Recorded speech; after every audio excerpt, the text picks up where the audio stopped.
quería presentar primero el live, que es el relanzamiento de la saga de Benjamín Franzani, Crónicas de una Espada. En realidad no quiero presentar un libro hoy. Quiero empezar en una ciudad sitiada, una ciudad que sabe que va a caer, y con una pregunta muy simple. ¿Qué clase de héroe nace cuando el mundo no te da el tiempo suficiente para prepararte? Bueno, es una buena pregunta y yo creo que es la pregunta fundamental porque en realidad suele ser así. Son esos héroes improvisados, yo creo que son los que más llaman la atención porque nuestra vida tiene mucho de improvisación también. Entonces, en ese sentido, la fantasía tiene, tiene su reflejo en esto, ¿no? O sea, los protagonistas de Crónicas de una Espada efectivamente son héroes improvisados. Improvisados porque ahí está este problema de la ciudad y ellos tienen que sumarse a las circunstancias. Eh, pero es una improvisación que tiene que ver con su historia vital hacia atrás, que de alguna manera los ha preparado sin saberlo están viendo. Eh, Tanto Julián como Damián, que son los dos protagonistas, tienen un cierto camino previo, aunque no demasiado, y conocerán gente que en realidad sí se ha estado preparando durante mucho tiempo, que sin embargo no son el protagonista principal, ¿no? O sea, precisamente su preparación les permite ser la figura de mentor que necesitan, y curiosamente son justamente ellos los que quizás estaban más preparados para ser héroes, que no son los héroes finales. No sé si... Sí, sí, se entiende. Es importante ir viendo en contexto cómo se desarrolla esta saga. Bueno, primero quería presentar a Benjamín, es el autor de la saga Crónica de una Espada. Es una saga con bastantes libros a día de hoy, que tiene también una side history que se está preparando, que se llama Orencio y Eloísa. En el fondo, Benjamín tiene un recorrido académico que ya en un live anterior lo desarrollamos con creces, está por ahí en el Instagram de él o en el nuestro, en ambos. Y hoy queríamos hacer un live distinto. Me presento yo, soy Luis de Vuelo Ártico, el editor general, y estamos con el autor para entrar en el corazón de Crónicas de una Espada, con su primer título, El Lobo de Plata. Bueno, tú sabes que yo me guardo para estas ocasiones preguntas que son importantes a la hora de entender una obra y de poder entrar en ella. Benjamín, si tuvieras que meter a alguien en el libro en 20 segundos, es decir, alguna persona que te encuentras por la calle, alguien de la audiencia o quien sea, ¿qué está pasando en Sear cuando arranca todo? ¿Qué pasa en esta ciudad sitiada? En esta ciudad sitiada se está básicamente cayendo el mundo. Es una situación casi apocalíptica en el sentido de como de expectativa, porque es una ciudad de última resistencia. O sea, eh, los protagonistas se encuentran frente a una realidad que está completamente adversa y sin embargo siguen confiando en una salida posible, aunque cada vez se ve más difícil. Esto está todo dentro de un contexto de guerra medieval, pero de guerra medieval total. O sea, no, donde en el fondo el, digamos, lo que está en riesgo es toda la visión de mundo de los protagonistas, que es lo que se está cayendo. Claro. ¿Y por qué quisiste abrir la historia ya en el derrumbe mismo y no antes, cuando el imperio está todavía en pie? De hecho, este desastre inicial, que se podría decir en teoría literaria que es un poco in media res, empezar una historia en media res, Claro. es muy típico de los inicios de serie en HBO, que hay varias series muy buenas en HBO que empiezan justo entre medio, o como a veces algunas temporadas de series como, no sé, Game of Thrones, que a mí me recuerda mucho tu literatura Game of Thrones. Ese inicio en media res es muy típico. ¿Por qué de repente se te ocurrió, considerando que tú escribiste este primer número muy joven, hace bastante años, empezarlo justo en un asedio, en una guerra? Sí, es difícil contestar esa pregunta justamente porque lo comencé a escribir muy joven, como los 14, 15 años, y después yo tengo un recorrido que me ha ido poco a poco haciendo consciente de muchas cosas, entonces yo ya no sé qué es lo que realmente sabía a los 14 y qué es lo que es construcción mía posterior ahora que tengo 36, ¿no? Pero esto que dices de HBO es muy cierto, pero no lo inventó HBO. O sea, todos los Exacto. cantares de gesta antiguos, partiendo por la Ilíada, comienzan in media res. De hecho, en la poética de Aristóteles se recomienda cuando uno va a hablar de épica comenzar in media res. Claro.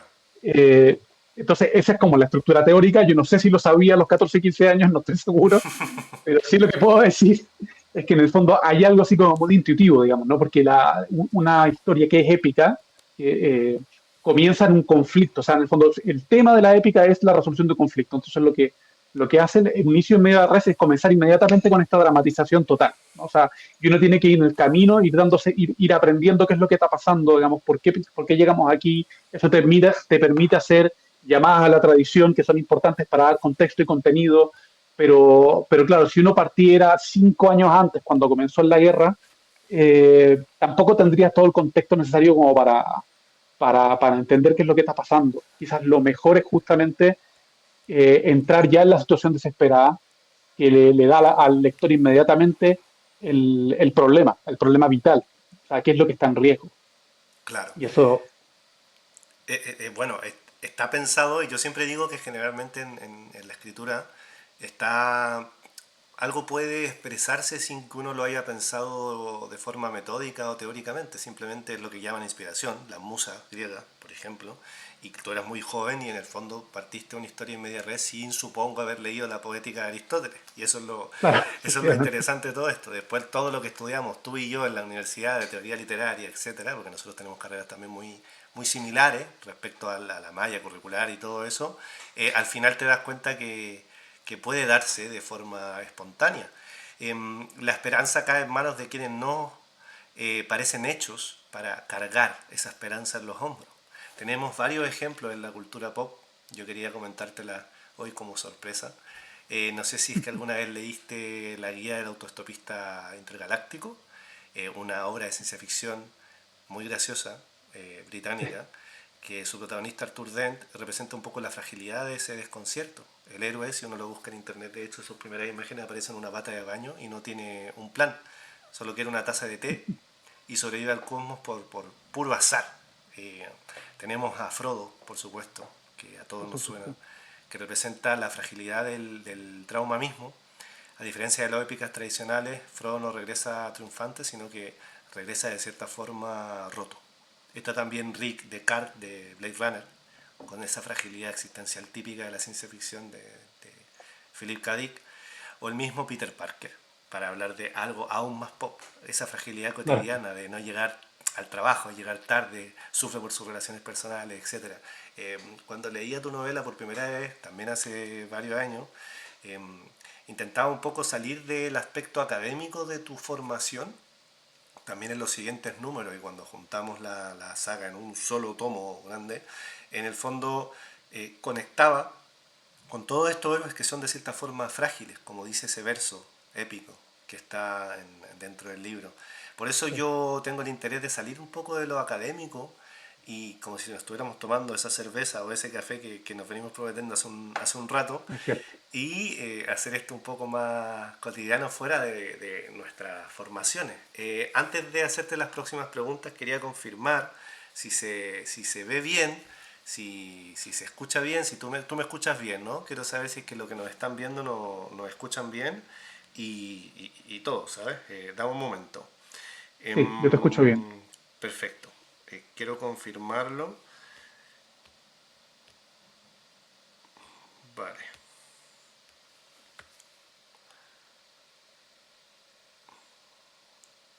Una pequeña pausa técnica.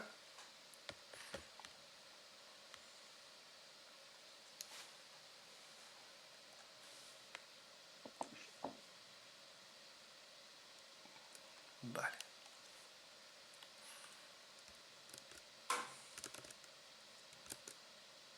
Tenemos a Ariel que se conectó también y gente de espalda. Mandamos saludos y nos pueden comentar si es que se ve bien el live y se escucha bien. Perfecto, porque así sabemos que estamos siendo escuchados por el universo. De momento no tenemos retroalimentación al respecto, pero en cuanto vayan llegando eh, iremos sabiéndolo. Voy a empezar con la primera pregunta. Una de las ideas más potentes del libro es que la salvación no cae en manos de los fuertes, como decíamos antes, sino de los débiles. ¿Cuándo apareció esa intuición por primera vez en ti? Porque al menos a mí también me recordaba como cuando veo un partido de fútbol uno de dos equipos que no conoce para nada. Eso pasa mucho cuando uno viaja por Europa y se sienta en un bar. Generalmente Sí, sí, sí, uno apoya al más débil, ¿no? ¿Hay algo de sí. eso? hay algo de eso, yo creo que hay una cosa como muy intuitiva que uno ve en muchas historias. Bueno, uno está muy formado con esto también, ¿ah? O sea, desde David y Goliat y en adelante. Eh, que el héroe, en el fondo, uno tiene como esta tendencia como a identificarse con el héroe que es más débil, digamos, ¿no? O sea, muchas veces el malo, para que sea malo, tiene que ser más fuerte que el héroe. Eh, sí, a ver, yo creo que eso tiene que ver, o sea, fue un poco inconsciente, tiene que ver con todas las novelas que yo había ido leyendo hasta los 14 años, que implican muchas veces héroes de este estilo, que son muchas veces novelas de formación. Bilbo y Frodo no son Aragorn y Thranduil, ¿no? O sea, son realmente las criaturas que menos se podría uno esperar. Pasa lo mismo con los niños en las crónicas de Narnia, que llegan a ser los reyes de Narnia, pero entran como niños, digamos, que van a ser ellos frente a la bruja blanca. Eh, o Bastián de Michael Ende también, que tiene que salvar todo el mundo de la imaginación. Y no sé qué edad tendría, 12 13 años, pasa lo mismo con Momo. Eh, yo creo que hay una idea que está ahí siempre, eh, y que yo quise comenzar por ahí, en parte porque era la manera en que yo siempre había jugado. Hay que recordar que esto yo comencé con una idea que me venía de muy atrás, que venía yo inventaba historias con mis primos, y nosotros jugábamos así, éramos los niños que jugaban. Entonces, cuando yo llegué a la adolescencia y empecé a escribir, era lógico escribir, creo, en esta, en esta corriente, ¿no?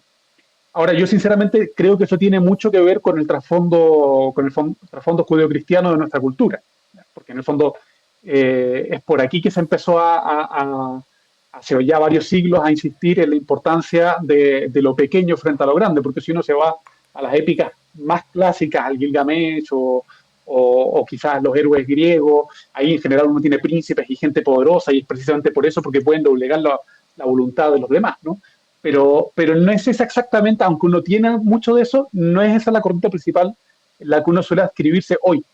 Y creo que a todos nos pasa, como dices tú, en el partido de fútbol, cuando uno no es de ningún equipo, terminar alentando al que tiene menos posibilidades de ganar, digamos, porque si llega a ganar, la catarsis es mucho, mucho más intensa.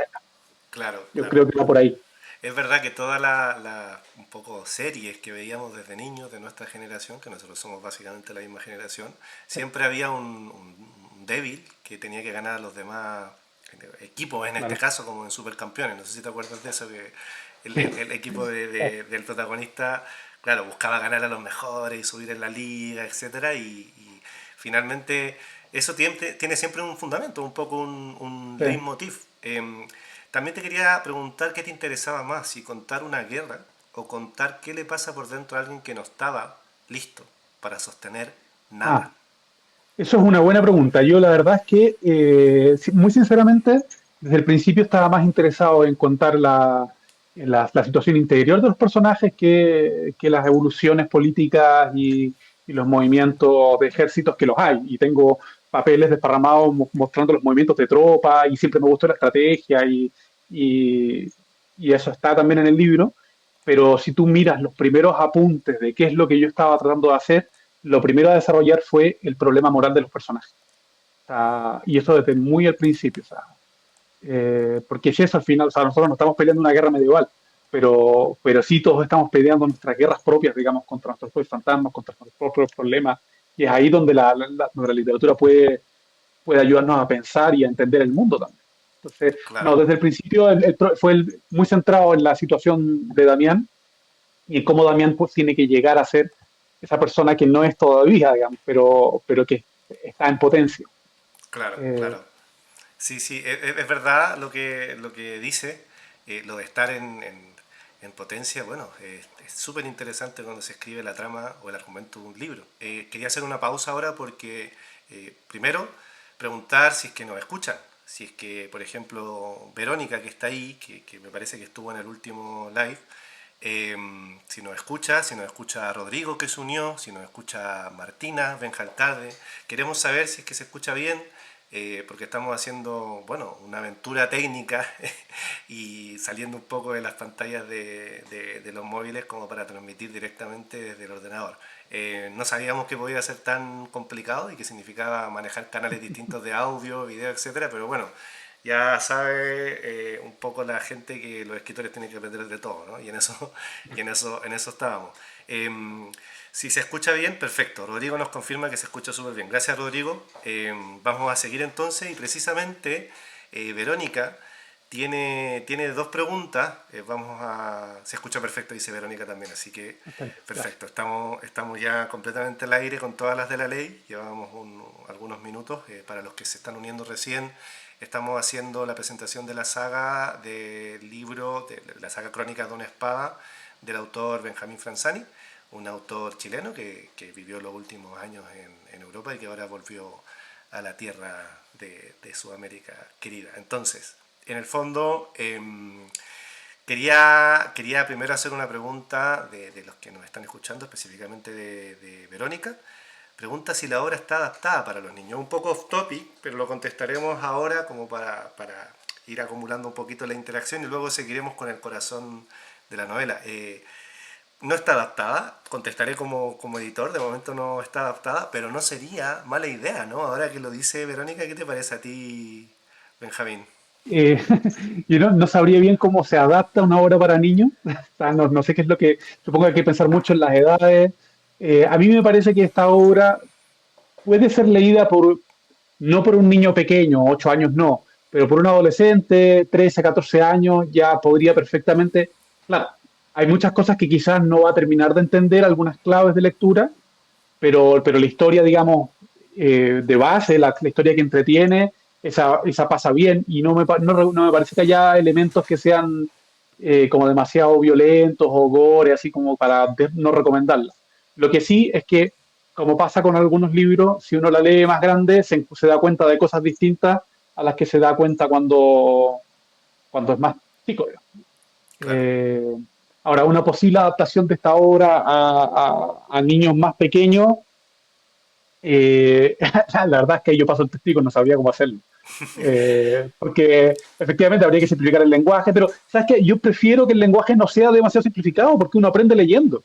Claro. Sí, es desconfiar en los niños pensar que no son capaces de leer palabras con sinónimos menos usados. Claro, claro, es verdad, totalmente. De hecho, bueno, para un poco explicar cómo funciona una adaptación, generalmente se simplifica muchísimo el volumen del texto, se amplifica el volumen de las ilustraciones que las hay, ¿vale? Benjamín hace sus propias ilustraciones, tiene un trabajo digital después de eso, pero principalmente la hace él a mano alzada. Entonces, material para una adaptación para niños hay, nos están dando una súper buena idea como editores, porque hace rato que queremos abrir una línea de LIC, como se dice, Literatura Infantil Juvenil, y bueno, me pareció súper interesante la pregunta. Cualquier pregunta que haya, por favor, nos lo dicen ahí en el chat. Danilo, bienvenido, gracias por venir. Bueno, además estábamos hablando a partir del tema de Damián, la fragilidad, la guerra, etcétera, porque hay que entender que este libro no pone la violencia como algo central, sino que la enseñanza, lo que se puede aprender en el camino de la vida, basado un poco en una época que es la medieval, donde la guerra era una cosa cotidiana, básicamente. Y por eso quería preguntarte hoy, ¿qué te conmueve más de Damián al comienzo de tu historia, ¿vale? Como si la leyeras desde fuera. ¿Su fragilidad, su orgullo o su manera de seguir pese al miedo? A ver, si es por conmover, yo creo que el rasgo que más como conmueve a Damián es esa forma de ser un poco despistada, ¿no? Una persona que en el fondo cree tener mucho que aportar, que es muy soñador y por lo tanto, sin serlo, se cree ya el gran paladín, pero en el fondo es porque su fantasía es más grande que la realidad. Ujú. Pero precisamente ese rasgo que podría ser lo antipático, como es despistado, pasa por simpático. Claro, Porque en el fondo está siempre en las nubes, el pobre. sí, Y claro, la realidad lo va a hacer descender y cuando descienda va a tener que aprender de humildad. Pero yo creo que eso es lo que lo hace en el fondo, el que tiene un defecto, pero que es un defecto, bueno, simpático, justamente que lo hace posible. claro, claro. Es verdad que es como hay cierta inocencia, ¿no? Es un poco Sí, sí. inofensivo al principio. Al principio del libro, los dos, tanto Julián como Damián, son muy inocentes, no inocentes, porque han peleado 5 años ya, pero Claro, son ingenuos, o sea, no han visto el mundo exterior porque llevan 5 años en una ciudad asediada, sin noticias del exterior, y todo lo que saben de los que están al otro lado es lo que han sabido porque están peleando contra ellos. Entonces, cuando tienen que salir de ahí, abrirse al mundo y van con una misión de hombres grandes, digamos, porque no queda otra, es cuando empiezan a matizar, a entender el mundo, a descubrirlo también y a descubrirse, que ese es el punto del libro, este viaje de descubrimiento interior de ambos, que toman además caminos distintos. Claro, claro, absolutamente. De hecho, si lo llevamos más al humano, aterriza en una sensación tuya. ¿Qué es lo que te provoca ver a un personaje de esas características? No solo en tu literatura, sino que también bueno, en otras literaturas o en la tele, en una serie, en una película. ¿Qué sensación te provoca ver cómo la fragilidad se abre camino en una vida difícil? ¿Qué sensación me provoca a mí cuando lo veo? Empatía, porque en el fondo es un poco la situación, no sé si es que yo he tenido, no puedo decir que he tenido una vida difícil, pero en el fondo todos tenemos dificultades que superar Exactamente, exactamente. y en el fondo eso es lo que llama la atención, digamos, ¿no? O sea, la épica te dice, mira, si es que este hombre puede sobrepasar estos problemas, los tuyos no son tan grandes como los suyos porque el mundo no depende de lo que tú hagas, el mundo sí depende de la épica de lo que él haga. Entonces, esto es fantasía, pero vamos que se puede, digamos. Es Claro. un poco la... Sí, sí, sí, me gusta el parangón que haces, porque en ese sentido, los lectores potenciales que se dice en la industria editorial de un libro de fantasía se expande y puede ser cualquier persona que haya vivido dificultades, ¿no? Como todos, ¿vale? Nos hace humanos vivir dificultades. Y claro, en ese sentido, yendo un poquito más a lo humano, a lo terrenal, yo te dije que este directo iba a ser distinto. ¿Qué se rompe dentro del personaje, del protagonista? ¿Qué se rompe de repente que lo hace emprender esta acción, que es un poco la catarsis? Bueno, que aquí tengo susto de dar demasiado spoiler, pero lo que se rompe es que hay un reinicio total en un punto de su vida. Todo lo que él confiaba, a un momento dado de la vida, tiene que recomenzar. Claro, Tanto en Julián como Damián ocurren estas cosas, digamos. ¿No? Y ahí es cuando tiene como, no de reconstruirse, pero sí conocerse para poder saber hacia dónde ir. No, claro, no voy a decir qué es lo que pasa en concreto, porque entonces me friego el final del libro uno, claro, pero en el fondo sí, es esa sensación de orfandad. Esa es la palabra que yo te querría decir. O sea, Damián comienza el libro como huérfano, porque no tiene padre ni madre, pero sí tiene todo un grupo de gente alrededor. Y lo que lanza su historia es esa segunda orfandad que ocurre durante el primer libro. Y lo mismo que le ocurre con Julián. Y es a partir de la memoria que ellos tienen de lo que fue su vida en Ciar, más la misión que se les dio al salir, los que tiene que darle el motor para poder mirar hacia adelante. Hace claro. mucho tiempo un lector me decía que en el fondo le había estado un poco defraudado por esto, porque él hubiese querido como más centrarse en Ciar, en lo que quedaba, porque en el fondo es como esta imagen de la ciudad a la que volver, ¿no? Pero la respuesta es que la novela no está planteada desde Ciar con personajes que miran hacia atrás de manera nostálgica, sino que los personajes están planteados hacia adelante, ¿no? Claro, tienen este inicio, pero de hecho dejará la ciudad para siempre. Su historia está más allá de esos límites en los que estuvieron encerrados durante el primer libro. Claro, claro, que un poco habla de aquellos que se van, ¿no? Claro. Del lugar de origen, finalmente el lugar de destino o cualquiera que sea, se termina convirtiendo en algo más significativo y el lugar de origen, como pasa con el tema de Ciar, un poco define ciertos conceptos de la vida de ellos. Hacemos una pausa para confirmar que nos siguen escuchando, que el video se ve bien. También para darle la bienvenida a Ramos de Olivo y a Derby Corriente, si nos quieren hacer cualquier pregunta sobre, bueno, el género de la fantasía, la saga de Crónicas de una Espada, aspectos de la edición, de la escritura, de todo el proceso que se vive cuando se publica un libro, nos lo dicen. Gracias, Benja, por tus manitos arriba en emoji. Y bueno, ahora vamos a hablar sobre los personajes que cargan con una cruz. No vamos a hablar de todos los personajes, por supuesto, porque hablar a veces de personajes en una saga tan larga y construir el catálogo completo es dar spoilers, necesariamente. Mejor construirlo como fuerzas distintas, ¿no? Es decir, Sí, eh, sí, sí, sí. en un momento en el Instagram hicimos varias historias que influían un poco en lo que se podía ver desde afuera de la saga de Crónicas de una Espada e incidían en la dicotomía de Damián y Julián, que además suenan parecidos sus nombres, pueden mezclarse en un poema, que creo que a veces lo hacen, ¿no? En los Sí. poemas que están en la saga. Y supongo que esos nombres no están pensados desde la nada, pero a mí me recordó, más que la sonoridad de los nombres, la, ¿cómo decirlo? La dicotomía misma. Es decir, tú sigues una tradición también. Por ejemplo, tenemos como la dicotomía máxima, Don Quijote de la Mancha y Sancho, que son físicamente distintos y que además uno es súper pragmático como Sancho y el otro es absolutamente idealista, lo cual no hubiese hecho esta novela, que a mi parecer es la mejor novela que existe en literatura universal, ni siquiera solamente en español, sino que en literatura universal, porque me encanta. El Quijote Y estás diciendo. exactamente, exactamente. Ya, está bien. Y bueno, en segundo lugar, en Stranger Things, no sé si viste Stranger Things. Sí, sí, sí, todas las temporadas. Perfecto, yo también, yo también. Entonces partimos de la misma referencia. Está Eleven y está Mike. Eleven es como el trauma y ese poder extraordinario con la fragilidad que de cierta forma la lleva a no conocer cómo funciona una vida normal. Y está Mike, que es un poco su novio, ¿no? A medida que avanzan las temporadas, que le da un anclaje emocional y una especie de brújula a nivel social para explicarle cómo funciona la vida tal cual y cómo hay que comportarse en una sociedad. Es súper interesante esa dicotomía y por otro lado tenemos la de Dean Moriarty y Sal Paradise en El Camino, que es uno de las parejas de amigos y personajes que más me ha llamado la atención a mí. Está el observador melancólico, que es Sal Paradise, y Dean Moriarty, que es este vitalista desenfrenado, un poco impulsivo, que se mete en problemas, etcétera. A partir de esto, eh, ¿cómo podrías decir tú que se plantea la diferencia de Damián y Julián? Si Damián representa una forma de crecer, ¿qué representa Julián? Hemos hablado mucho de Damián, así que le toca el turno a Sí, Julio. sí, sí, sí, sí.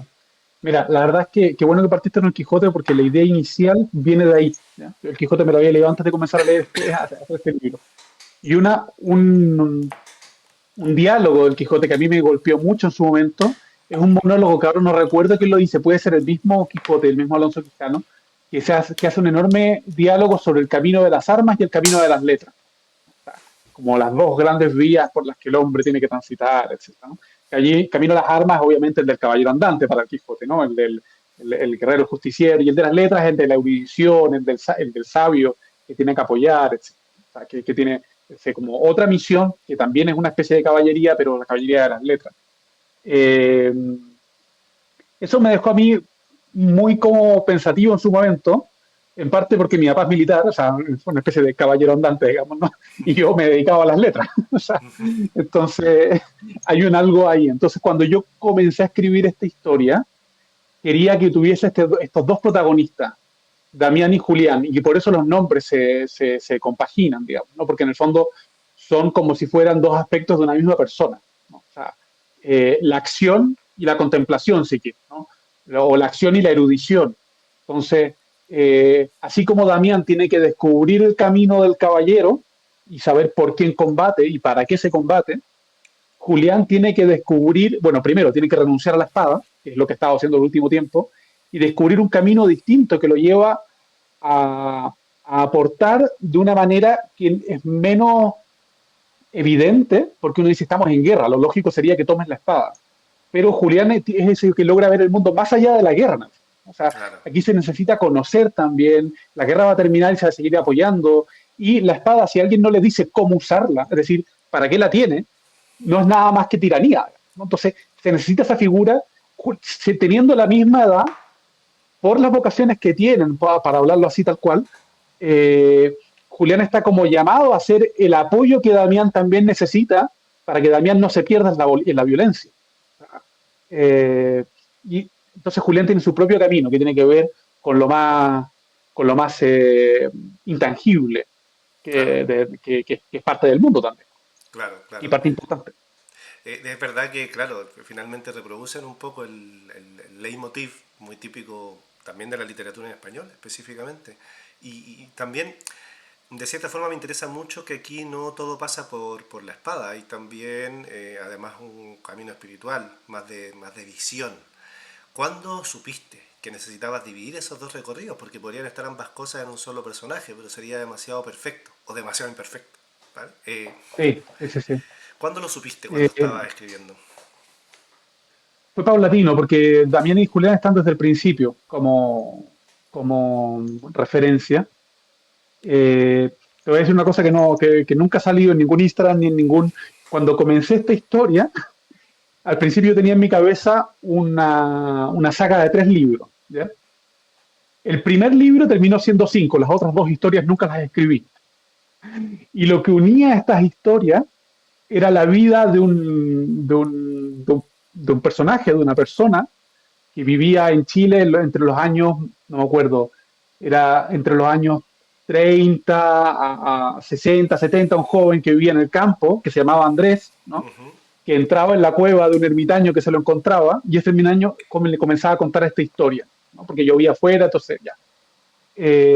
Y él poco a poco tendría que irse dando cuenta que la historia que el ermitaño le estaba dando era en el fondo la historia de su propia vida, pero cantada en términos como imaginarios, así como una entrada distinta al mundo de fantasía, así como Michael Ende uno entra a través del libro, aquí es la historia de este personaje, ¿no? Entonces, cuando hice la estructura del libro, los distintos elementos tenían a reflejar partes de la historia de este personaje. Entonces, Damián y Julián efectivamente son 2 mitades de la misma persona, ¿ya? Claro. Y de su propia indecisión, porque tenía 18 años, tenía que elegir qué carrera estudiar a la universidad. Entonces había toda una historia. Al final me pareció que la historia principal, que era la de Crónicas de una Espada, tenía suficiente entidad para no necesitar todo este soporte, digamos, que venía un poco como a entorpecer el ritmo de la narración, porque cada tanto había que interrumpir la historia para que él se fuese dando cuenta. Claro. Entonces, eh, pero en el fondo, ¿por qué lo cuento? Porque eso muestra que desde el principio la idea era esto de como que el mundo de la imaginación es un reflejo de nuestro mundo y que tiene que ver más con el interior que con el exterior. Luego eso tuvo tanta vida propia que terminó siendo la historia, ¿no? Es como cuando uno planta en el campo, uno cuando quiere plantar un árbol, digamos, no un quillayo, un alerce, lo que quiera, pero chiquitito, uno le pone un bastón de guía. Para mí la historia de Andrés fue el bastón de guía. Cuando el árbol tuvo tronco suficiente, ya no necesitas ese bastón. Uno lo saca y te quedas con el alerce o con el quillayo, con lo que hayas plantado.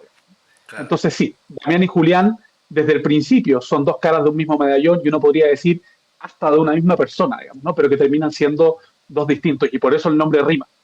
Claro, un poco como Doctor Jekyll y Mr. Hyde, ¿no? Que Claro, podrían ser uno solo y se van combinando como un solo personaje a lo largo de esa historia.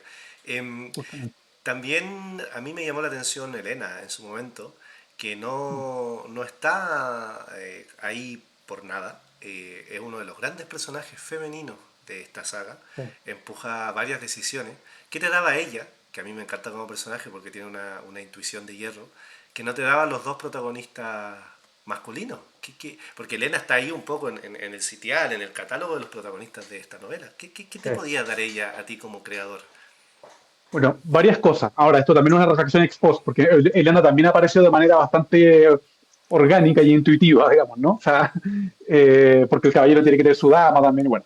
Pero Elena, por un lado, es el completamente otro. Sea, por distintos motivos, digamos, porque ella no pertenece al mismo imperio, a la misma nación que los dos protagonistas, sino que viene de un mundo bárbaro, ¿no? Princesa de las regiones del este. Entonces, es de hecho el enemigo histórico que ahora viene a ayudar. Claro. Eh, es también la mujer en un mundo predominantemente masculino, como el de la épica, como el de la guerra. Y es sobre todo un personaje que, a diferencia de Julián y Damián, que son idealistas, ella también es súper idealista, pero lo que no tiene es la ingenuidad de estos dos. Ujú. Elena no es un personaje ingenuo, ella Para entiende, nada. y por eso tiene esta intuición muy fuerte que le permite ser después eh, la protagonista que va a terminar siendo, digamos, ¿no? La que mueve tramas, la que uno le envía en misiones de espionaje, porque en el fondo se mueve bien en el mundo, en parte porque está educado en la corte del rey Peleas, y así además los imperiales se han dado cuenta que los bárbaros no son tan bárbaros tampoco, digamos. Claro. Es una manera de hacer entrar, de poner un poco en cuestión estos ideales un poco absolutos con los que salen estos dos de Ciar, la ciudad, y les abre mundo también, ¿no? Y nos abre a todos el mundo, porque en el fondo, oye, sí, esto es una guerra civil, pero tiene repercusiones en el mundo entero. Claro, claro, absolutamente. Sí. De hecho, es curioso el imaginario que tiene que tener un autor como para poder un poco percibir todos estos personajes en su cabeza y desenvolverlo. A ver si lo resumo bien. Yo, años después de haber leído por primera vez la saga, Damián sería el que es conocido por el golpe del mundo cruel, ¿no? Julián es por la pregunta del destino, la pregunta filosófica Claro. del destino o espiritual. Elena es la intuición audaz de la que hablábamos y Sir Edward por el desgaste del ideal. Por eso puede ser conocido él. ¿Voy bien o estoy traicionando el argumento de la novela? No, yo creo que es bien, y no hemos hablado de Sir Edward, que es un personaje bien interesante, Cuéntame, que de cuéntame hecho de Sir Edward, desde el principio sin condicionarte con lo que yo te puedo decir con mi pregunta. A ver. Sir Edward es un personaje que de partida es uno de los primeros personajes nacidos. O sea, quizás incluso antes que Damián, Sir Edward ya era en mi cabeza. De hecho, tengo dibujos muy antiguos donde dibujo un caballero que todavía no tenía nombre, pero era Sir Edward, y después yo lo terminé metiendo. Sir Edward es es el paladín, es el caballero andante por antonomasia, es el caballero andante del que Alonso de Quijano se le metió en la cabeza para hacer el Quijote, digamos, ¿no? Pero no desde el punto de vista satírico, sino que el verdadero caballero andante. Ujú. Pero este caballero andante, en el contexto de Crónicas de una Espada, que es un mundo caído, es al mismo tiempo un reflejo nostálgico del pasado que ya no existe. Pero como es un joven, ¿de cuánto tiene Sir Edward? Creo que cuando entra en la historia tiene 35 años, una cosa así. Claro, es un Es joven también como la nosotros. esperanza, justo un joven como nosotros, que tiene un año menos que yo ahora. Eh, no es el viejo caballero que sería Sir Herman, su maestro, digamos, ¿no? Sino que es aquel que, habiendo encarnado perfectamente el ideal, vio el mundo caerse. Entonces, él pasa por lo pasa antes del libro, pero pasa por este trauma, esta depresión, digamos, post caída, digamos, y después es el Fénix que renace, digamos, ¿no? Pero esto, ¿sabes qué? Puede volver a nacer de una manera distinta, pero por aquí vengo yo con mi experiencia y con mi teoría para una generación distinta, pero en el fondo él es la encarnación del ideal que es realizable de una manera distinta. Por eso es el que toma bajo su alero a Damián y el que termina siendo eh, un protagonista, pero de segunda línea, porque no, es no él, él no es el llamado a salvar el mundo, pero sí a hacer posible que los héroes lleguen a ser héroes. Claro, claro, tal cual. Me gusta cómo, bueno, desde un principio me gustó cuando te leí por primera vez la capacidad de poder un poco usar la red de argumento de los personajes y construirlo conforme a sus diferencias y semejanzas. Tenemos varias preguntas de los que nos están viendo y escuchando. Y claro, quería preguntarte a ti primero que sobre qué quieres responder en primer lugar. Si quieres responder sobre Damián y Julián en relación a ti, si quieres responder esta pregunta que dice, ¿hay alguna razón más profunda de que Elena venga a ser prácticamente la única personaje mujer de la historia? Bueno, hay más mujeres que son laterales, pero bueno, también es una buena pregunta. Puede ser hasta polémica. Y hay una pregunta aún más polémica que dice, ¿te inspiraste en alguna mujer de tu vida para escribir a este personaje femenino? Está buenísimo todos. Dijimos que iba a ser Buenísimo. un directo mucho más terrenal, mucho más centrado en conocer más al autor. Y nada, no sé si viste tú las preguntas ahí en el teléfono. Te las No sé si puedo tengo repetir si quieres, pero empieza por la que tú quieras. partes que yo no estoy viendo bien aquí, Vale, ni no te el preocupes, teléfono funciona. yo te Dame las voy a la comentar. pregunta y yo disparo y yo Te hago respondo. el resumen. Uno, Damián y Julián con respecto a ti. Dos, si te inspiraste en alguna mujer para ser Elena. O tres, si es que hay alguna razón profunda por la cual Elena es más o menos una de las protagonistas más importantes, cuando en realidad, como buena épica, predominan los hombres. Esa es la pregunta tres. ¿Cuál prefieres? A ver, vamos en orden, pues. Primero, Damián y Perfecto. Julián con respecto a mí, en el Exacto. sentido de que, ¿Cuánto de Damián y de eh, Julián salió de ti y de tu percepción de ti mismo? ya, bueno, hay que decir que todo salió de mí, digamos, en la historia entera. Entonces, todos los personajes tienen algo de mí y eso, claro, es bonito decirlo cuando uno está con los protagonistas, pero es un poco perturbador cuando uno piensa que el malo malísimo también salió de mí. Entonces, por lo menos potencialmente, ¿no? Totalmente. Entonces, Damián y Julián son personajes que efectivamente son complementarios y que, y que tienen mucho de ese idealismo de la primera juventud. Yo este libro lo comencé a los 14 15 años a escribir y lo terminé cuando estaba terminando la universidad, es decir, 19, 20, 22, como a los 23, ¿ya? En ese periodo de mi vida yo también me enfrenté a decisiones vitales, qué carrera estudiar, qué hacer con mi vida. También las preguntas de la vocación son preguntas de la juventud, aunque uno también puede hacérselas más adelante, de vocaciones tardías, pero en el fondo, y en ese sentido, ambos responden a esta pregunta por caminos distintos. Entonces, podríamos decir que es un ensayo de mí mismo. Aquí me están psicoanalizando, digamos, pero bueno, Totalmente. los dos posibles caminos. No sé, tampoco tomen esto como si fuese una respuesta como lo que hay que responder, porque en el fondo, cuando uno lee un libro, la historia pasa a ser del lector. Así que las preguntas que Damián y Julián les hacen a ustedes son también para que ustedes también se las respondan, digamos, ¿no? O sea, obviamente que hay una parte importante del autor, que es la que da vida, pero la pregunta fundamental es esta, ¿no? O sea, la pregunta por la vida y por el lugar del ideal en la vida, ¿no? En una vida compleja. Elena, Elena nació, a ver, yo creo que tiene mucho de personaje ficción, por un lado. O sea, estoy pensando en algunas protagonistas interesantes de historias que yo había leído, digamos, ¿no? Eh, no sé si te has leído hay una serie que a mí me gustó mucho en su momento de libros, digamos, de Tad Williams, que se llama Añoranzas y Pesares en español. En No, inglés no lo he es, leído. es muy buena, se llama en inglés es Sorrows y no me acuerdo qué más, pero es traducción española es Añoranza y Pesares. Son varios libros y ahí hay una princesa que es la princesa Miriamiel, o Miriamel, no sé cómo se pronuncia, si Ujú. la había escrita no.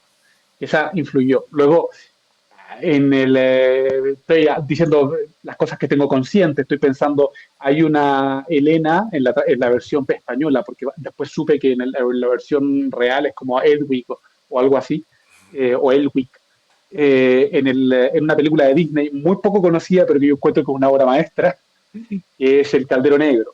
Ujú.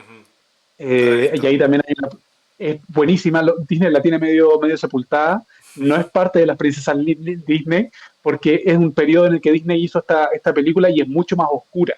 Claro. Está basado en un autor de que se basa en el folclore irlandés, entonces hay brujas, entonces Ujú. el malo es un poco perturbador para una película de Disney, pero está muy bien, ¿no? Lo que pasa es que después no le han hecho publicidad, ¿no? El Caldero Negro. Eh, y Elena es muéstrase como mujer fuerte, ¿no? Pero una mujer fuerte que sigue siendo mujer, ¿no? Que no trata de ser hombre siendo fuerte, ¿no? Esto puede ser polémico decirlo, Pero pero en el fondo, súper bien, sí, sí, sí, pero, entiendo. o sea, que en el fondo no necesita ponerse pantalones no digo nada contra los pantalones, está perfecto, que usen lo que quieran, pero digo, no pretende ser hombre, sino que se la respete en cuanto mujer y que eso significa que tiene más fuerza que los hombres muchas veces. Claro. Quizás no físicamente, pero moralmente Elena es un personaje que descolla respecto del resto, respecto de los varones que tiene alrededor. O Ujú. sea, incluso respecto de los bárbaros que están con ella, digamos, estoy pensando en el leal Perseas que la acompaña. Elena arrastra este grandulón por todos lados, digamos, ¿sabes? Y no sabría decir si es que hay una mujer real en la que me haya inspirado, digamos, ¿no? O sea, siguiendo con el psicoanálisis diría mi madre, pero bueno, no tengo idea. Claro, es que al final también pueden ser todas las mujeres en una, que es lo que suele pasar con Claro, algunos escritores. Y bueno, prepárate porque igual seguirán apareciendo más preguntas más personales. Eso es lo que pasa mucho con los lectores también. Les gusta mucho conocer al autor, entenderlo y a veces es curioso porque pueden conocer al autor antes de leerlo. Es decir, ahora claro. mismo probablemente tengamos gente que ya te leyó y gente que no te ha leído y que podría leerte. Por eso es tan interesante este tipo de preguntas, porque finalmente vienen un poco de la ideación que tiene el autor a medida que va escribiendo. De cierta forma, eh, el mapa que hay en la novela es una prueba de que este mundo existió en tu cabeza y existe y respira. no es un material meramente enciclopédico. Yo quería traer el mapa a la pantalla, es una de las razones por las cuales estamos haciendo este directo con otras especificaciones técnicas. Eh, Voy a intentar traer en primer lugar, y si es que se ve bien, por favor me lo pueden confirmar.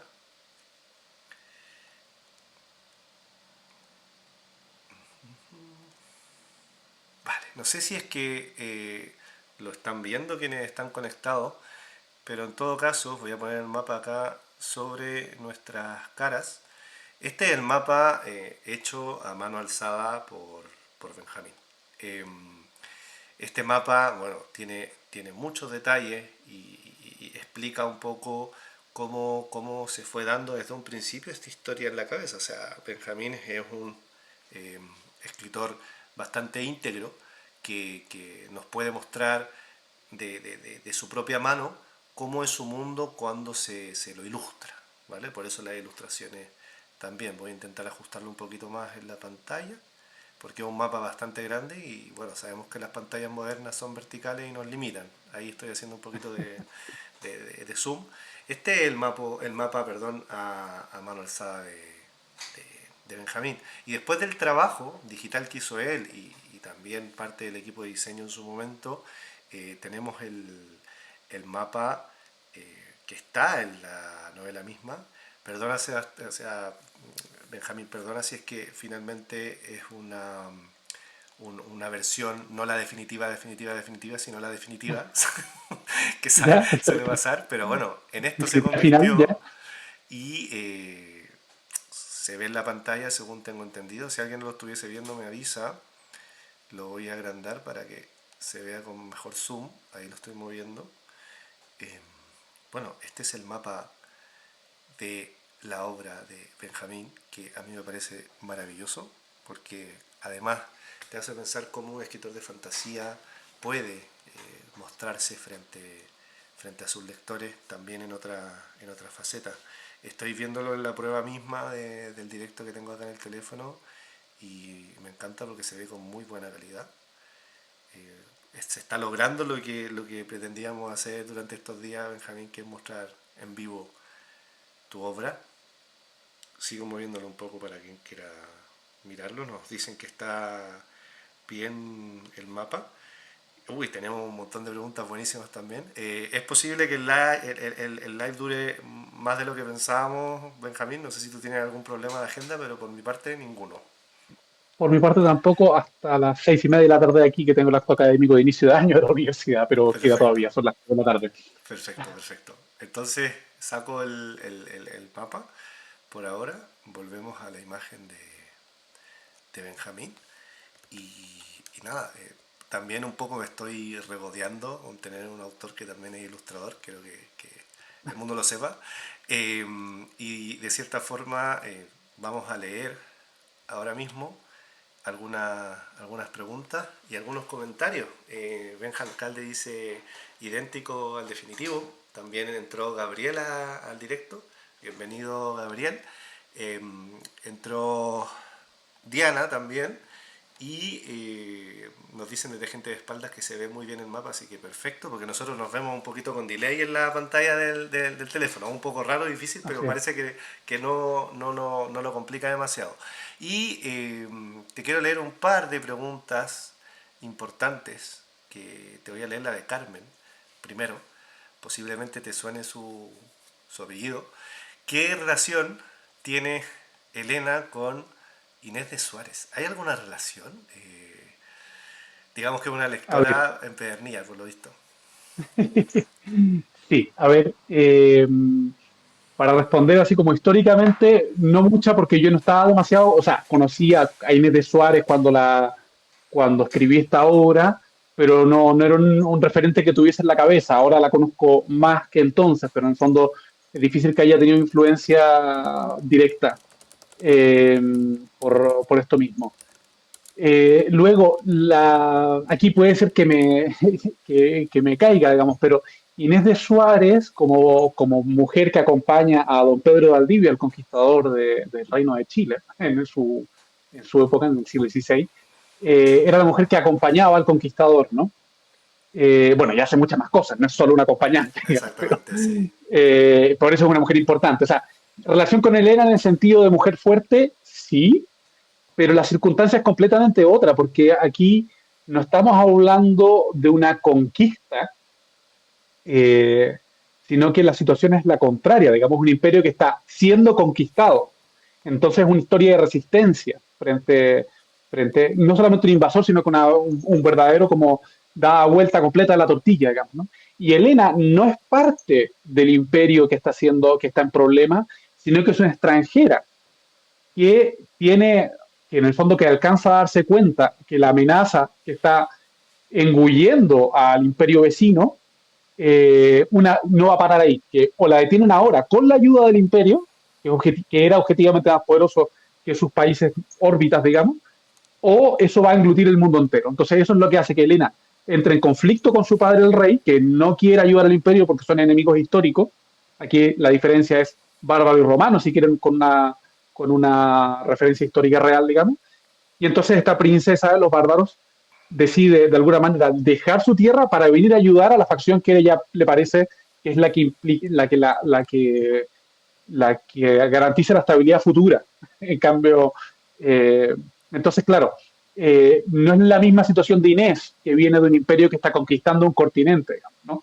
Elena sería más Inés si estuviese en el otro lado, si hubiese llegado a ayudar a los conquistadores del conquistador, digamos, una cosa así. Claro, Entonces, claro, no, yo creo que así como solamente por posición geopolítica no calzan. O sea, calzan solamente moralmente moralmente.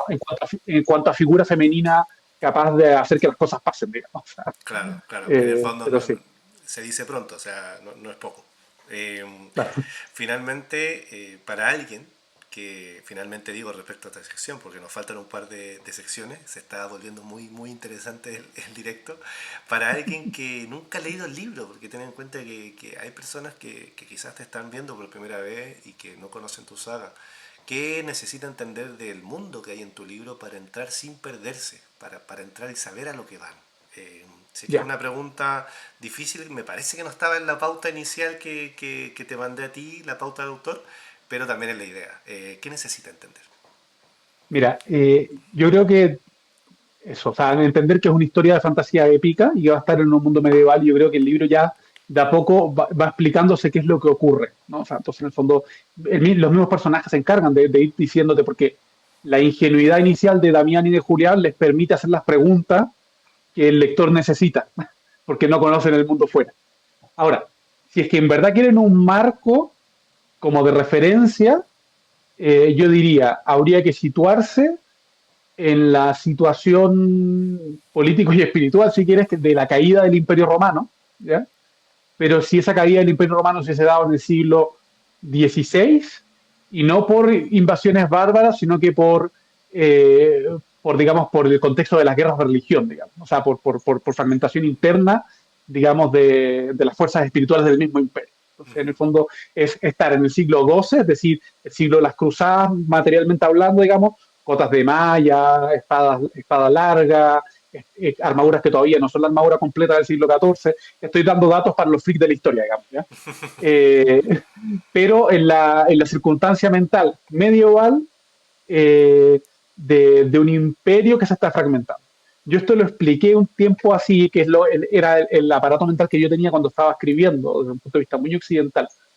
Y se lo expliqué a un muy amigo mío que es de ascendencia griega y en el fondo y defiende la Hélade hasta sus últimas consecuencias, digamos. Entonces yo, por hacerle un poco el juego, digamos, como yo viví en Italia, yo pongo la postura de los romanos, digamos, digo, para discutir por tonteras, digamos, ¿no?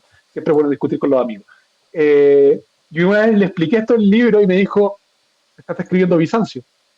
Y me cayó la teja de que sin darme cuenta, efectivamente el imperio de Aragón calza mucho mejor con el imperio romano de Oriente, con Bizancio, con Constantinopla, de lo que calza con la situación nuestra. ¿Por qué? Porque el imperio bizantino, el imperio romano de Oriente, Ujú. es el imperio romano durante la Edad Media Claro, claro. y que se fragmenta por cuestiones teológicas. Entonces, listo. Pues si quieren entenderlo, no es lo que me hizo escribir el libro, porque yo no soy bizantinista, pero sí, pero uno podría decir es una fantasía épica de corte bizantino. No sé qué es lo que eso significa, porque como digo, yo no soy bizantinista, pero da coordenadas por lo menos. Claro, claro. Ayuda mucho a encontrar una guía.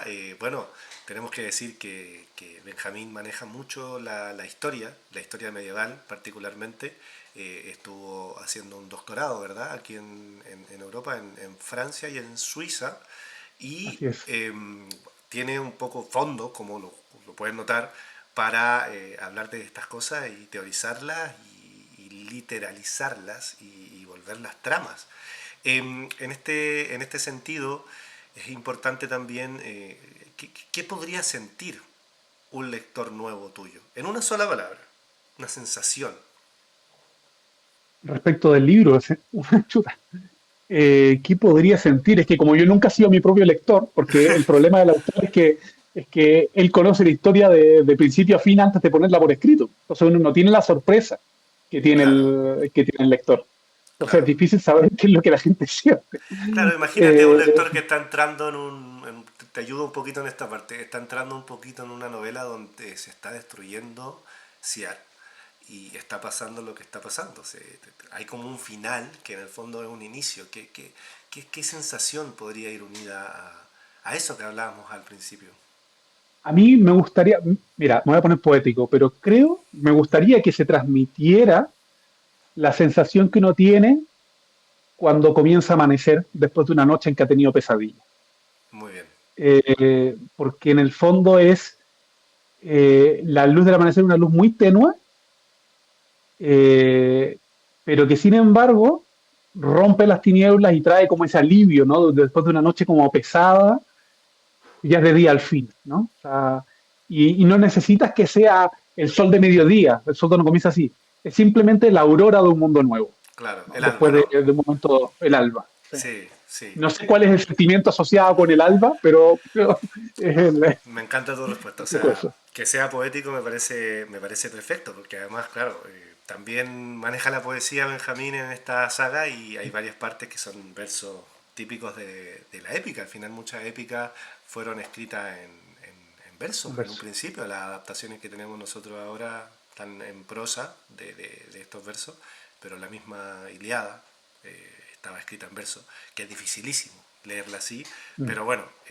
habla un poco de cómo la literatura y la poesía era lo inicial. Eso dicen más o menos, ¿no? Que la poesía es el principio y que el Sí. teatro y la narrativa vinieron después. Pero bueno, más allá de temas de teoría literaria, eh, buscamos que con esta saga la gente más que memorizar nombres, que son bastantes, sienta que pisa un mundo con mucho contenido, ese mundo que amanece después de una noche de pesadillas, como acaba de decir Benjamín. Vamos a hablar un poco de el arma de Neoplón. No es ¿Ya? tanto un arma como tal, sino que representa el poder o la responsabilidad. ¿Qué dirías tú que representa más el arma de Neoplón? Sin dar spoiler, ¿vale? Hay un arma como en toda historia épica. Claro, sí, efectivamente. Eh, yo podría decir que Neoplon es el arma que, que representa todas las esperanzas reunidas de esta gente que está pasando una mala noche. O sea, pero que sin embargo no saben cómo activarla. O sea, de alguna manera es ese elemento un poco sobrenatural porque es un alma que no es de este mundo, pero que gente muy material y muy real tiene que aprender a manejar. Entonces, tiene todo ese como abismo de objeto que nos supera y que tiene un misterio intrínseco, digamos. O sea, ¿cómo funciona esto? O sea, ¿cómo, ya, bien, por esta espada seremos salvados, pero ¿cómo, digamos, no? O sea, voy a darle vuelta y van a evaporar los ejércitos enemigos. O sea, ¿en qué sentido una espada puede solucionar el problema? Entonces, no voy a decir cómo, porque eso sería dar toda la clave de lectura del libro, digamos, pero la espada es de alguna manera eh, es ese corazón de misterio que tiene la realidad también. La realidad tiene algo intrínsecamente irreductible, digamos, que el sentido de la vida, que, que va a ser siempre la gran quest, ¿no? Para todos, digamos, y que es el tema de la literatura universal también. O sea, claro, ¿Por qué estamos?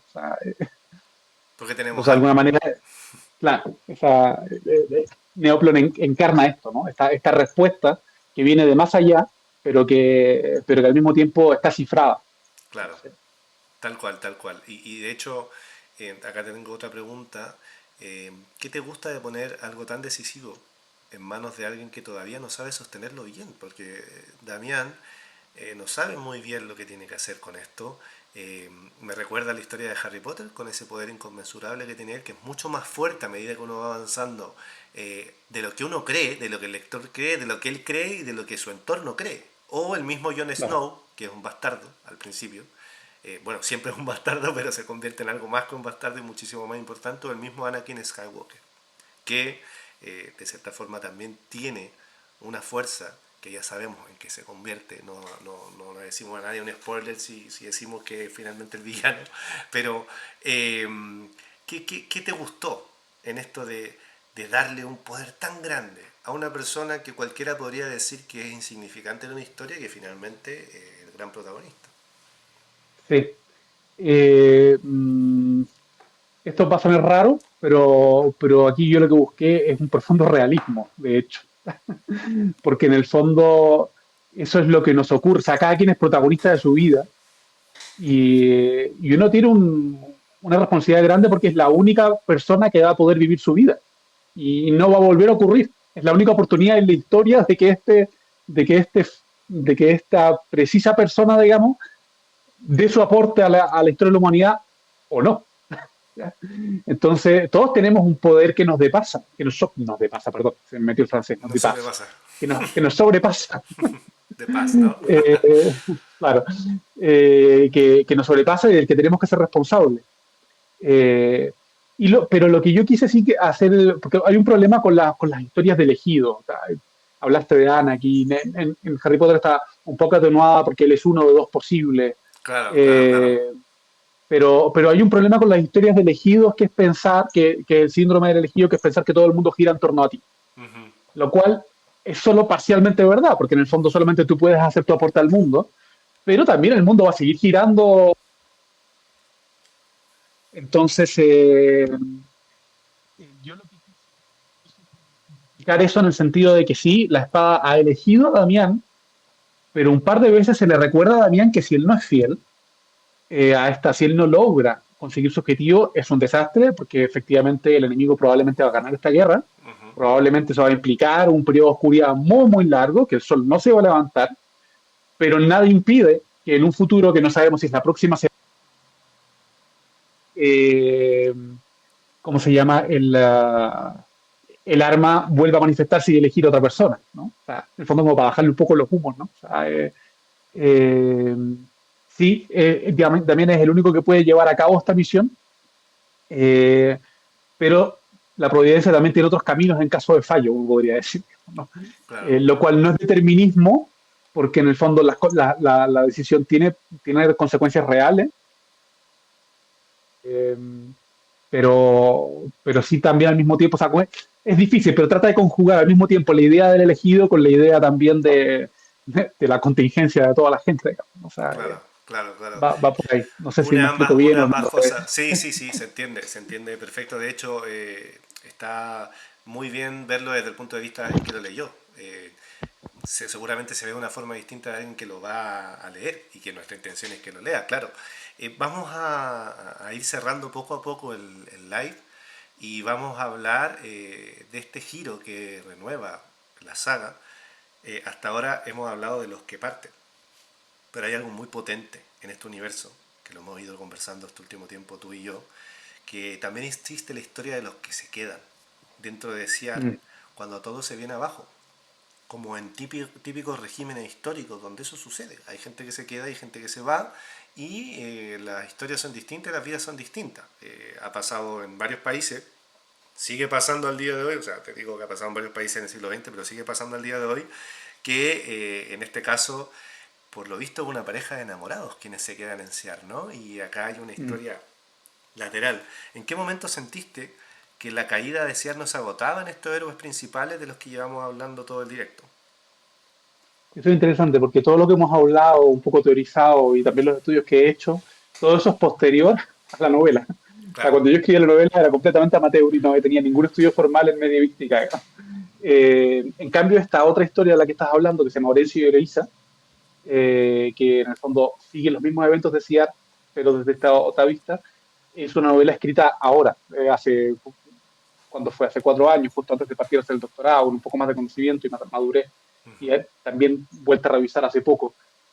Eh, Me pareció que efectivamente faltaba esta visión de CIAR como hogar. Yo siempre como traté de darle a CIAR ese como fuerza, ¿no? O sea, como de hogar perdido, pero claro que por el ritmo que tiene la novela, como decíamos antes, con que está lanzado hacia adelante, me di cuenta que los lectores no siempre se daban cuenta de lo que Ciara había sido para los protagonistas. Entonces, con la historia de estos dos enamorados que se quedan en Ciar, eh, me pareció que era una buena manera de darle profundidad y demostrar lo que es Ciar, más allá de un recuerdo, sino que también como, como lugar que en el fondo en el que vale la pena quedarse también, aunque esa quedarse sea trágico, inevitablemente trágico. Claro. Y también respondió a, a que alguien se metió conmigo en algún momento, precisamente que se había leído el libro uno y aquí no hay amor y no sé qué. Claro, el libro uno es un asedio, digamos, ¿a dónde voy a meter yo el amor? Y es Entonces yo quedé pequeño un poco además. picado con esto. Claro, claro. Claro, te Y, picaste y como hacen los escritores en general, ¿no? Cuando se pican con algo, escriben una novela nueva. En este caso, Horacio claro, Nilo hizo esta novela nueva que ojalá vea la luz pronto. Bueno, nosotros manejamos el material y todo. Y es una side history que acompaña la saga. Como estamos diciendo en el chat, damos la bienvenida a Emma Sepúlveda, a Mario y a Carlos. También a Sol, que se acaba de unir, y a Juan Carlos Jiménez, que es un escritor de Cataluña con el que hemos trabajado anteriormente, y que también su obra va de un viaje, unirse y llegar a un objetivo. En este caso me interesa mucho la idea de que en El Lobo de Plata, en la primera obra de esta saga, se refiere siempre a los que salen. Es decir, en el salir siempre hay una épica, ¿no? Se puede ser salir voluntariamente o no, ¿sabes? Puede ser un exilio, como pasa en muchas épicas, o no. Pero en el fondo siempre está unida una épica, pero Horencio y Eloísa invierte estos términos y la épica está en resistir dentro. Finalmente son puntos de vista y perspectivas. ¿Qué cambia cuando la épica se vuelve tan íntima? Cuando la épica en el fondo es una historia de amor que un lector o lectora, no me acuerdo si era lector o lectora, te reclamó. No hay una historia de amor. Indaga porfa en esa parte que yo sigo teniendo la duda hasta el día de hoy y como siempre espero el momento exacto en público para preguntar. sí, sí, sí, sí. Efectivamente, es una historia mucho más íntima, donde la épica es más bien el contexto del amor. O sea, en el fondo, la gran pregunta es que vale la pena comprometerse con un amor cuando puede morir mañana.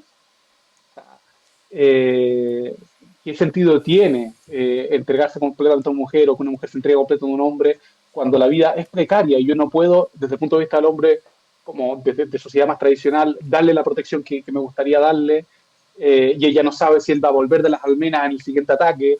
Entonces, es en esa situación en que los personajes están en este dilema, digamos, ¿no? Ella obviamente mucho más segura que él, como suele ocurrir, las mujeres son más seguras en sus decisiones que los hombres, eh, pero la imagen es esta, ¿no? O sea, hay un personaje secundario en la novela, una novela muy chiquitita, tiene creo 6 o 7 capítulos, eh, que es la señora del castellano, del cargado del castillo, Águeda. Ella cultiva flores. Ujú. Y Eloísa le pregunta en algún momento, pero Águeda, ¿tú por qué cultivas flores? Si las flores que cultivas no son medicinales, no sirven para comer.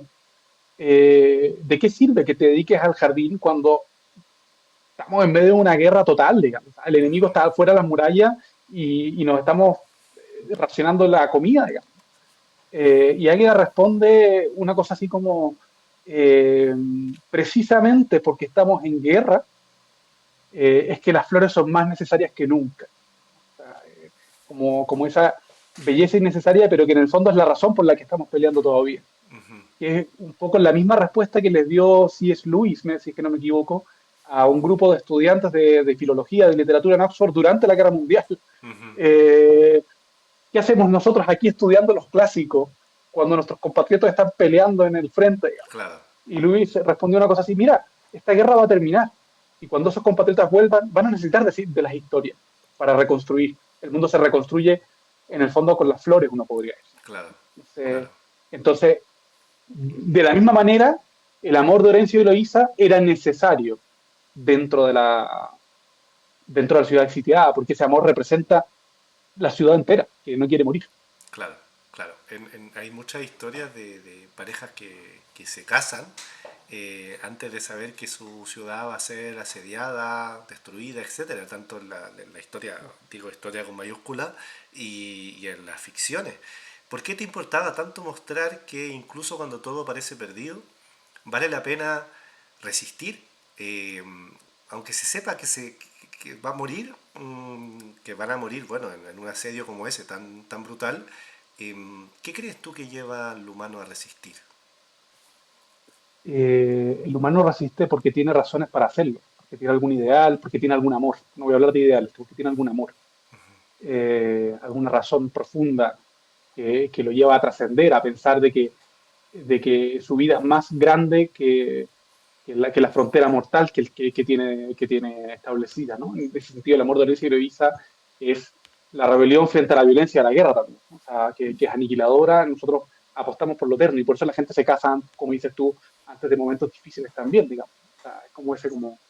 eh, y yo creía que una historia como esta era importante en una época en la que me parece a mí que eh, el gran como amenaza que tenemos como sociedad es precisamente la pérdida de sentido y, y en el fondo la depresión latente que está siempre un poco en todas partes, ¿no? Es cosa de mirar las nuevas generaciones que muchas veces ponen los problemas de salud mental en el primer lugar, tiene mucho que ver con la pérdida de sentido.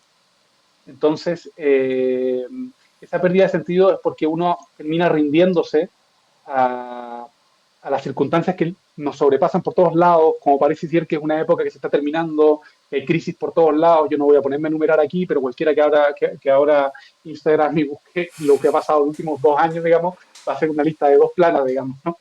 Y precisamente es en ese contexto que hay que dar, que hay que atreverse a las razones que trascienden el contexto, que dan sentido a la vida más allá del hecho de que el Imperio Romano caiga o no, ¿no? Por eso la novela, la saga entera está puesto en esa frontera, ¿no? O sea, de caer el imperio, porque yo me pongo en la cabeza de un romano del siglo V, digamos, que está viendo como 1000 años de historia se están yendo por el excusado. No están así, ¿ya? Pero en el fondo, ¿y qué viene en el futuro? Bueno, en el futuro viene conservar la romanidad, hacer que estos bárbaros sean romanos, a pesar de que Roma ya no exista. Claro. Eh, un poco va por ahí. Sí, sí, es verdad. Bueno, si alguien quiere hacer alguna pregunta, tenemos en este momento algunas personas viéndonos, puede hacerla ahora porque ya se va acabando ya poco a poco el directo. Tenía una pregunta muy específica pensando en que, como se nota, es una novela bastante universal. Se puede leer desde cualquier parte del mundo, si estuviera traducida a otros idiomas, que esa también es la intención, sobre todo al inglés, puede leerse desde cualquier país perfectamente. Pero, ¿qué tiene de chilena esta voz dentro de un género tan marcado por Europa? Que al final Europa marca las directrices del género de la épica y de la fantasía, yo diría que Estados Unidos en algún sentido también, pero tú y yo somos chilenos, escritor y editor son chilenos, entonces, ¿qué puede salir de ahí? ¿Qué te dice esa voz chilena, aunque hayas pasado también tanto tiempo fuera? Claro, bueno, hay que decir que en el fondo que los chilenos en parte somos herederos de esa cultura europea, pero precisamente el hecho de vivir en América, de haber crecido lejos de, digamos, de esa que es una de nuestras fuentes, no la única, ¿no? Eh, Permite al mismo tiempo contemplar esa historia con distancia, dándose cuenta de lo que tiene de universal. A mí me da la impresión de que los que han crecido y vivido toda su vida en Europa están demasiado marcados por lo local, por esta es mi historia, ¿no? O sea, que es lo que me parece, lo que me pasaría a mí con una historia costumbrista criolla, digamos, ¿no? Chilena. Claro, claro, claro. Y entonces uno no ve lo que hay de universal en esa misma historia.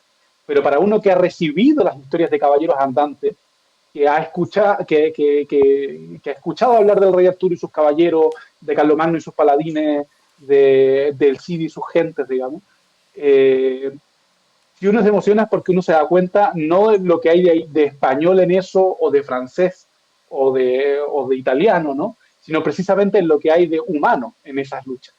Eso es Claro. lo que es la misma distancia que el europeo general le da con la Odisea y con la Ilíada, que son, digo, ya está bien, son griegos, Grecia y Grecia está en Europa, pero son griegos del siglo V antes de Cristo.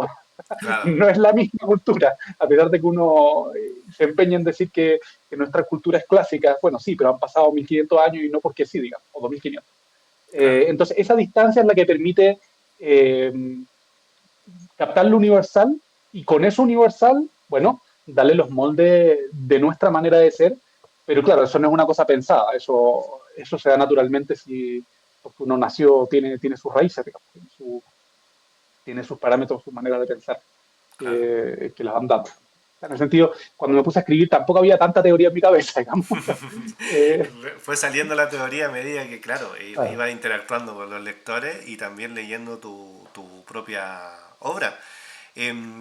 Para ir terminando, quería comentar que Crónicas de Nospava no es solamente una saga de fantasía. Bueno, ha quedado claro en este directo que queríamos que fuese distinto, mucho más íntimo, mucho más centrado en estas disquisiciones y en todas las cosas buenas que has dicho en este tiempo, que llevamos 1 hora y media conversando y hay bastantes frases para el bronce. Es también una experiencia con peso propio, caídas, viajes, profecías, personajes de todos los estilos, espíritu, armas y una herida que sigue viva, que es un asedio que comienza en el primer libro y que sus consecuencias se van desarrollando a lo largo de toda la saga. En una sola frase, ¿por qué vale la pena entrar hoy a Crónica de una Espada? Hoy, 2026, casi mayo. en una sola frase, porque todos tenemos batallas que vencer. Tal Ah, cual, tal cual. es la razón que uno puede dar para leer cualquier cosa de fantasía, pero bueno, se aplica.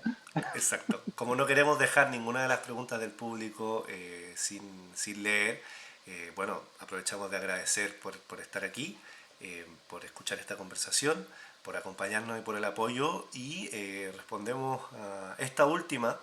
Ya llevamos años desde la publicación del Canto Quinto. ¿Ha crecido tu universo fantástico en este tiempo y piensas publicar otro libro en un futuro cercano? Esa pregunta que tiene Benjamín también le preocupa mucho a tu editor, así que esperamos la respuesta. Sí, el universo ha crecido. Los que me han seguido por Instagram en este tiempo y han ido viendo mis dibujos han ido viendo cómo nacen personajes, por ejemplo. Eh, Tengo pensado, por ejemplo, o sea, algunos ya los conocen de los libros, o sea, de los dibujos, perdón, ¿no? O sea, a Bertrand y a Ellis, que aparecen con cierta regularidad entre mis dibujos y no he escrito ni una sola palabra. No, sobre Bertrand algo escrito, digamos. Después tienes bueno, una serie de personajes de otros momentos, Mara Larga Espada.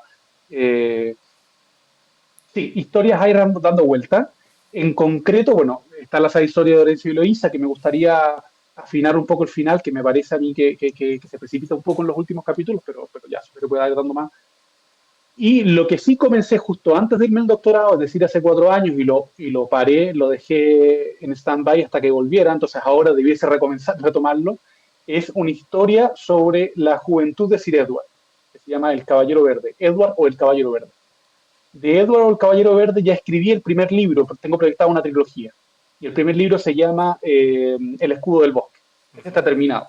Pero mi tradición es no publicar nada hasta que la trilogía esté completa, porque muchas veces yo revisito los pasajes iniciales, y porque en el fondo una historia tiene que ser redonda en inicio original. Claro. Entonces, pero está proyectado, perdón, no una trilogía, está proyectados 4 libros, ¿no? El Escudo del Bosque, que es el primero.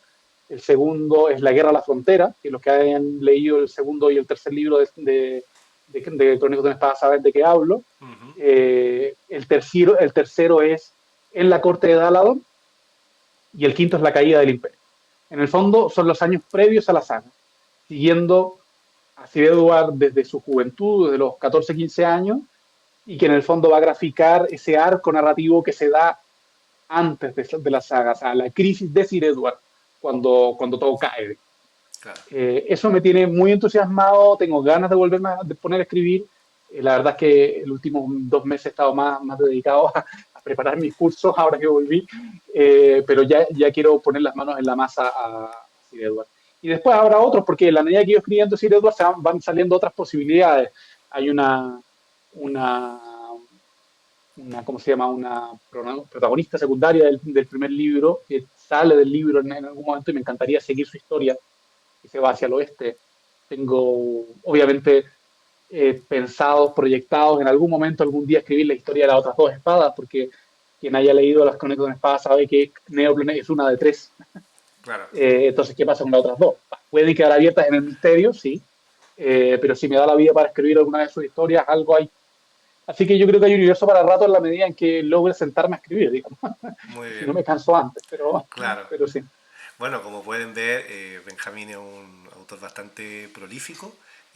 Hace precuelas de 4 libros, por ejemplo, y eso es súper interesante como para ir viendo cómo se desarrolla su universo, que es bastante particular y además tiene este fondo em, académico y de teoría, como pueden ver, respecto a cómo ha funcionado la historia y lo que podemos aprender de ella. El Lobo de Plata, que es el primer libro, y todos los otros libros de la saga se pueden encontrar en Amazon en todo el mundo, principalmente en Amazon España. Y además los primeros libros de la saga, el primero y el segundo, están en librerías en Chile. Y tenemos una segunda edición hace poco que está disponible en Amazon como para leerse. Así que hay Benjamín para rato. Si llegaron tarde, vean la grabación porque en realidad no vinimos a hablar exclusivamente de un libro de fantasía, sino que quisimos conversar de una ciudad que cae, quisimos conversar de los que se van, de héroes que todavía no están hechos, y por qué seguimos necesitando a día de hoy, casi en mayo del 2026, donde el mundo se está volviendo loco de cierta forma, historias como la de Benjamín Franzani. Pueden seguirlo a él en su Instagram @Benjamín Franzani, tal cual, Franzani con Z. Si quieren alguna info especial, ejemplares para prensa, ejemplares, bueno, para lectura por supuesto, o saber más de Orencio y Eloísa, escríbanos a @vuelo ártico, escriban también a Benjamín si es una pregunta más hacia el autor. Y nada, gracias por estar aquí, espero que cuando aparezca más información puedan ir siguiendo la obra de Benjamín. Muchas gracias, bueno, a los comentarios que estamos obteniendo, muy interesantes, felicidades por el hermoso trabajo, dice Diana desde, desde Valencia. Y, y eso, hay una última pregunta, pero bueno, la tenemos que cortar ahora mismo porque estamos un poco contra el tiempo. Yo te la menciono como para concluir y tú ya, bueno, responderás en alguna historia o en todas las plataformas que tenemos. ¿Cómo te obliga a mantenerte en la escritura lineal hasta terminar el libro? Quédatela, esa respuesta como suspenso, la iremos contestando en historias. Dicen buenísimo por acá, muchas gracias, gracias por la atención. Estuvimos prácticamente más de 1 hora y media conversando. Gracias Benjamín, gracias por la paciencia en los primeros problemas técnicos que tuvimos. Salió todo bien y nada, un abrazo grande desde aquí, ya nos vemos pronto, ojalá este Eso año o el es. próximo. Y eso, un abrazo. Hasta luego a todos. Muchísimas gracias, Luis. Y gracias a todos por la conexión. Que tengan buena Adiós. tarde. Chao. Gracias.